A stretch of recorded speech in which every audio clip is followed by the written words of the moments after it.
All right. So let's move on to the next question. Bullet round, keep it up. What's the best method for calculating CAC in the early stages? And how can founders estimate it if they don't have many customers yet? They don't have any customers yet. You just do the math. It's going to change as it evolves.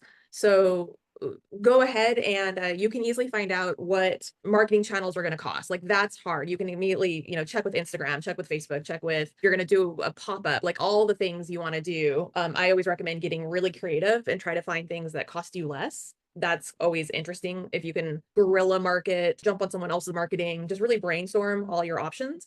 So once you get those hard costs, you just multiply by your intended amount of customers over you just have to project. That's where I say the assumption, sorry if I'm speed talking, I'll pause for a second. The assumptions and the decision fatigue is where things break down. So what I'm hearing in this question is that it's I'm afraid to put down a number because I just don't know. When you're working on the model, you start putting in numbers down like as if it's a rough draft or a sketch, depending on how your mind works.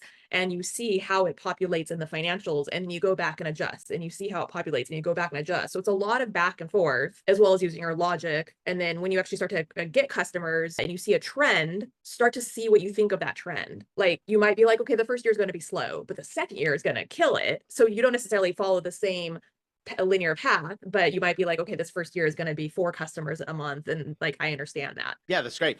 I like what you said about assumptions and going research. Nothing stops you from going and saying, okay, how much would LinkedIn ads cost? And let's say I'm going to spend $1,000 on that. And then it'll tell you how many people you're going to reach if you spend $1,000. And then you can look up data and say, okay, the average LinkedIn campaign returns 3%. Let's say they become 3%, become my customers, and they spend this amount of money. And what Kirsten said is so smart because it's like a draft. I like the way that you said it, because financial models, they're designed these days. You got an Excel spreadsheet. You can change the number. Like you can spend more. You can increase the conversion rate if trends change, and you can see how it affects your financials. I think in the beginning stages, if you work with someone like Kirsten, just to understand what goes in a financial model so that you can tell investors, we built a financial model based on realistic numbers, and we're waiting to see, and here's how we're going to test it, and maybe put $100 through it, test it for $100 and say, look what happened, and start to optimize. Nothing stops you from doing that to build your financial model. I like that answer. Next question.